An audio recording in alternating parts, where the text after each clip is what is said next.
Hey there guys and girls, welcome back to the channel. Time for game number 12 on the countdown to the spectrum, which is Where Time Stood Still by Ocean, released in 1988. Another Bob Wakelin cover. Can't believe how many of them that have cropped up on this list. It's quite amazing really. This game was released for the ZX Spectrum 128K and is another one that has isometric 3D graphics, released for £7.95 or £14.95 on disc. Also came out of an unofficial version on the Amiga, Atari ST and PC DOS. Didn't know about that, to be honest with you. That's a new one for me. It says here, also known as the land that time forgot, Tibet. Now I don't know if that means it was known in Tibet as the land that time forgot, or whether it was actually called the land that time forgot, Tibet. Not quite sure on that one. And it says themes dinosaurs, which I think we know, knowing the name of the actual movie that it's kind of loosely based on, I guess. Remarks says, according to Crash, Ocean's brilliant arcade adventure 128K only, where time stood still, has been crammed into 48K, but no evidence of this feat seems to exist. So it was a Crash smash in the aforementioned review we're going to see. Sinclair User Classic and a Your Sinclair Mega Game. It's a game I have lots of memories of playing. It's another game that I never finished, but I think that was a lot of the time due to fear, because I was running around all the time thinking I'm going to get eaten by dinosaurs or fall in quicksand or get eaten by cannibals as well. It was quite an intense game. We'll go into the reasons why later if you've never played it before, but a fun game. Same people that made The Great Escape, so you can see a few similarities with The Great Escape, certainly graphically, but also in terms of, to me, like the intensity of it. But it's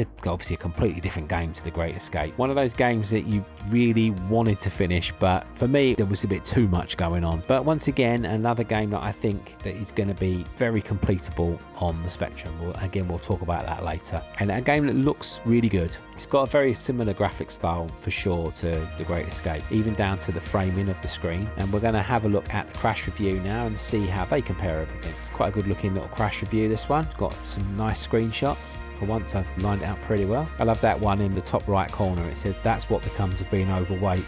It's like someone, I think someone must have fallen through the bridge. Oh yeah, there's a big hole. Yeah, you can see it. A bit harsh. First one's got a pterodactyl flying across the screen. Yeah, that waterfall. Look at that. It's very nice, isn't it? Where even the waterfall stood still. I like that one as well. In the bottom left corner, look, the woman saying, "Hey, I'm thirsty," and it says that the extensive menu system shows you're the only one left, and you're still moaning. That's funny. Like it. Anyway, let's read the review. It's quite a small review actually. There seems to be almost more criticisms in here, or individual reviews should we say, because it doesn't say they're criticisms, as to the actual review itself, but we'll read it anyway. Here we go. A plane crash lands high on a mysterious plateau. Miraculously, all three passengers, fat and wealthy Clive, his daughter Gloria, and Dirk, her fiance, manage to clamber out of the wreckage alive. As Jarrett, professional pilot and guide, looks around, he realizes that their journey has only just begun. Trapped in a world of falling rocks, dinosaurs and hungry cannibals, they have no option but to try to reach safety on foot. Taking the part of Jarrett, you attempt to lead your companions away from the scene of the wreckage through a four-way scrolling isometric perspective environment of swamps, precarious pathways, waterfalls and forests. Allowing Jarrett or one of his companions to fall off a cliff into water or through the rotten slats of a rickety bridge results, unsurprisingly, in severe injury or death. Should Jarrett die, player chooses a new leader from the members of the party left alive. Seems a bit cruel, doesn't it?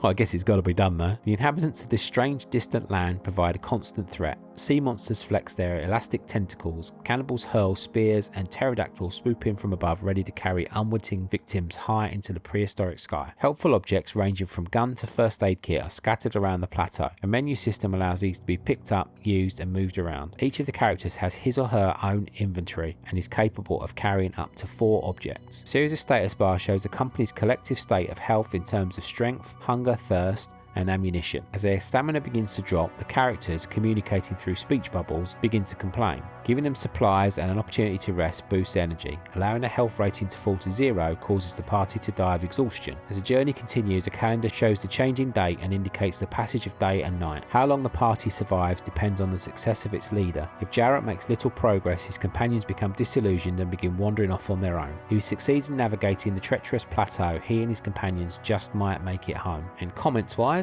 isometric perspective, landscape, superb characters and animation. That was the graphics, by the way, I forgot to say that. Sound, a bearable tune burbles along, which can be toggled for some atmospheric spot effect. Options, redefinable keys. General rating, thoroughly engrossing arcade adventure. Presentation 93%, graphics 93%, playability 95%, addictive qualities 94%, and overall 94%. So there you have it. That's the review, and we'll just read the individual reviews here, which they gave good scores. Where Time Stood Still is ingenious concept, perfectly executed. The 3D environment creates an eerie, otherworldly atmosphere, intensified by realistic treatment of the plateau's natural hazards. Walk without care and you could be hurtling down the edge of the next precipice or sinking unexpectedly into the arms of a slithering, slimy squid. Each member of the expedition has his or her own clearly defined characteristics. Little Gloria is far less delicate than she looks, and Fat Clive is always hungry.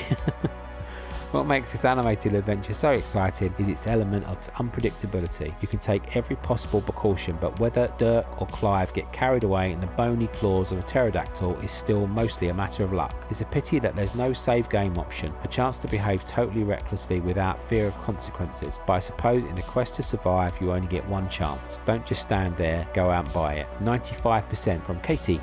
The first thing that strikes you about Where Time Stood Still is the detail in the 3D landscape. The graphical quality is reminiscent of The Great Escape, also from Ocean. The scrolling is a bit sluggish at times, but it's not surprising considering the amount of detail on the screen. There's a good in-game tune, it becomes irritating after a while. Fortunately, it can be switched off in favour of sound effects. Where the game really scores highly is in the marvellous atmosphere it creates, totally absorbing the player in the action. The landscape is very large with many different features such as falling rocks, a swamp with a monster in it, and a waterfall. The various dinosaurs are well animated and quite scary when they suddenly appear to whisk off one of the characters. There are also some wonderful spear-throwing natives and even a hand which pokes through a hole in rocks to push you off a ledge. This is one of the most absorbing games ever. It's a classic. Phil, 97%. Wow.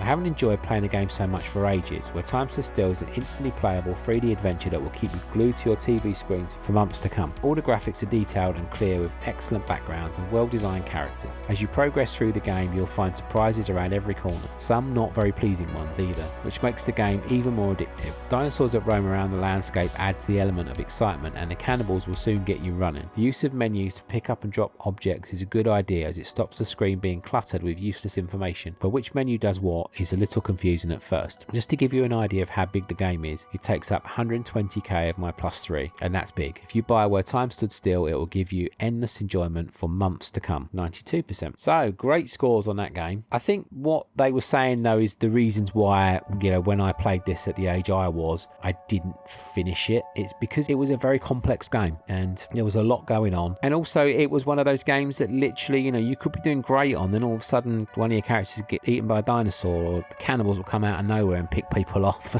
Sometimes it was not in your control, and I think that's where this game is going to benefit from the constant saving, because literally you could quite, once you start doing well and feeling like nothing's going wrong, you can throw in a save, can't you? I mean, it might be that, literally you take 3 steps after the save and someone gets eaten, I don't know, but you've got a lot more chance if you can throw in a few regular saves.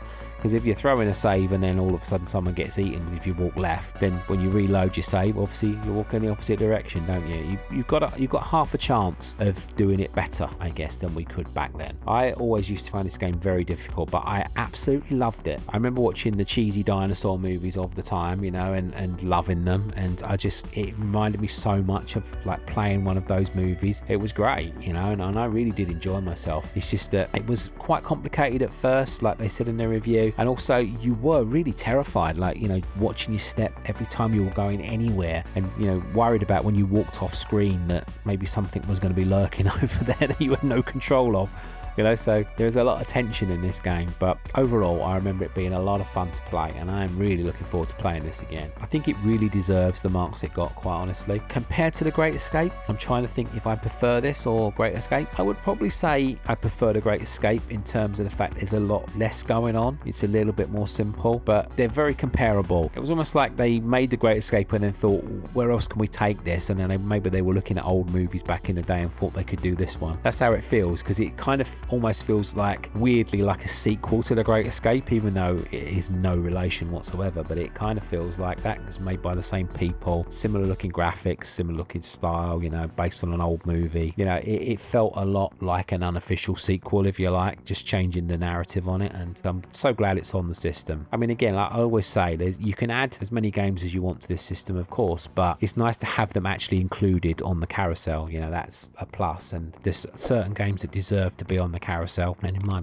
opinion, Where Time Stood Still is definitely one of them. I think it's brilliant. You know what question I'm going to ask you? I've asked it nearly every video. Let me know in the comments if you've ever finished this game, and if you have, congratulations, because this is a tough one for me, but I look forward to reading your comments. To be fair, a lot of the games I've said I've never finished, a lot of people have backed me up on it, so that's pretty reassuring too. But there you go. Okay, everybody, thanks so much. We're back tomorrow for day 13 on the countdown to the Spectrum. Looking forward to it already. Looking forward to talking to you again soon. Well, there you go, people. Stay safe out there, and I'll speak to you soon. Take care. Bye for now.